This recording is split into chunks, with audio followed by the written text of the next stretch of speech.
Now, I do have a review to do if you want me to do Yeah, it. you actually have a review? Yes. Okay. So, review. All right. View and review. Hi. Hello. Um, so I decided to go watch the movie Bullet Train, starring Brad Pitt and a slew of huge actors that honestly I cannot remember what their names are. But I've seen them in a lot of stuff. Uh, I know Michael Shannon's in it. I know, uh, yeah.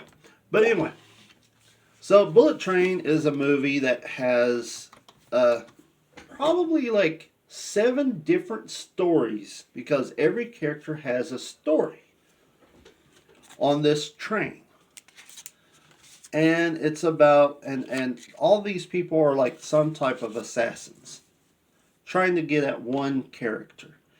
And in the midst of all of this is Brad Pitt, who also is I don't he's a handler or something like I don't know exactly what he is. He has a handler. A He's former assassin.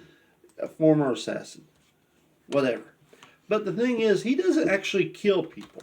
He has what you would call stupid luck. So every time somebody tries to kill him, it kind of backfires on them. Like, literally. It is a fun, flashy, over uh,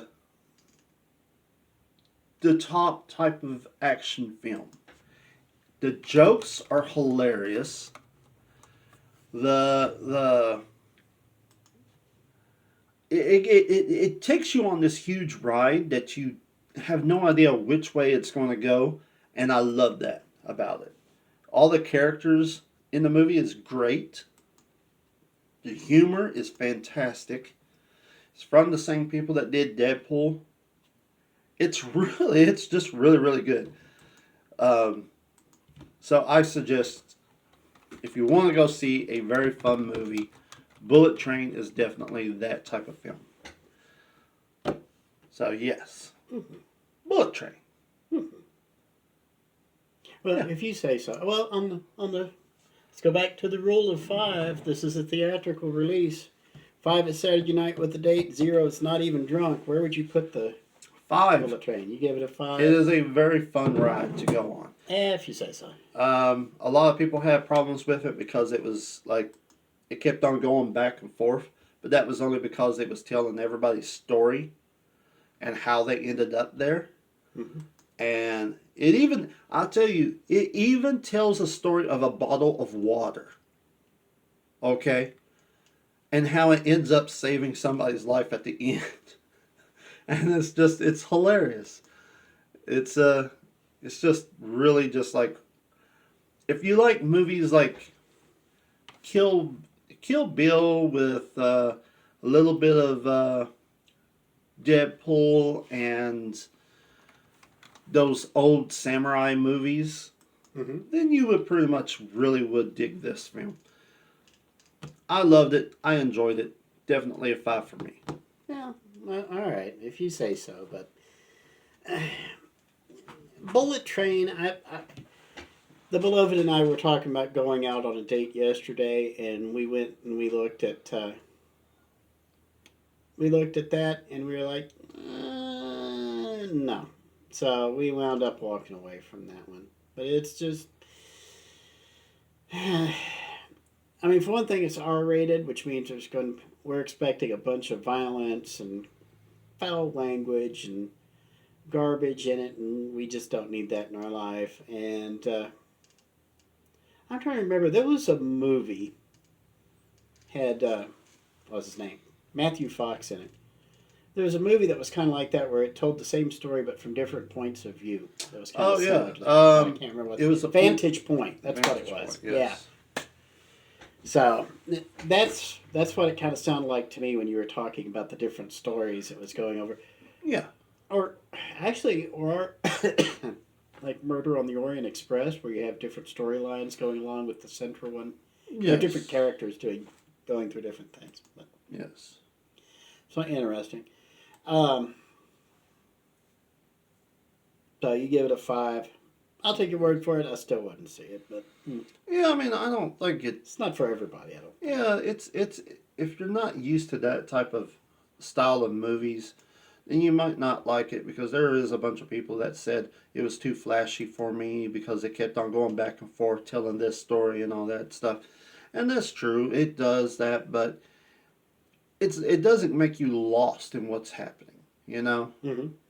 it's one of it's kind of does that little not as corny as those dream sequence where it's like I remember the day and you hear and that goes back in time.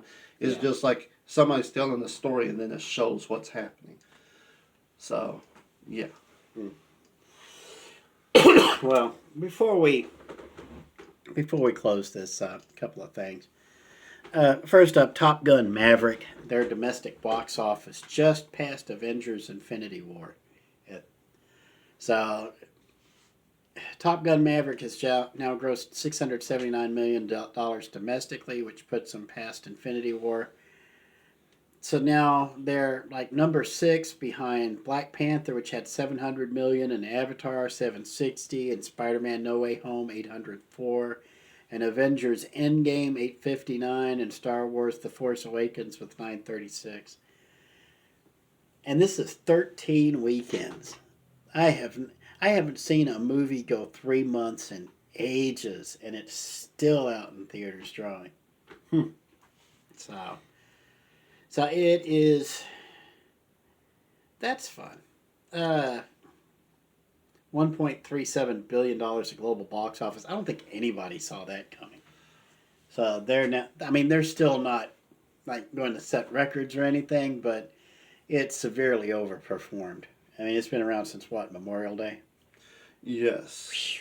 I got to admit, I did not see that coming. I was one of those that I was kind of interested, but really just didn't care because I have seen the original and just really thought, oh, it's just a remake. And then the only reason why I did want to go see it was because I know I actually you liked have it. I thought it was fun. you have strong opinions about certain things, and you ended up liking this, even though you said that it was kind of a soft reboot Yeah, of the first it one. was derivative of the first, but And then I'm like, oh, well, if you liked it, then it must be really good. I to be honest, I actually liked the second one better than the first. When I worked at the theater, there was, I think there was a guy that came and watched it like 4 times, and he stayed until the credits was completely over with. So, That's dedication.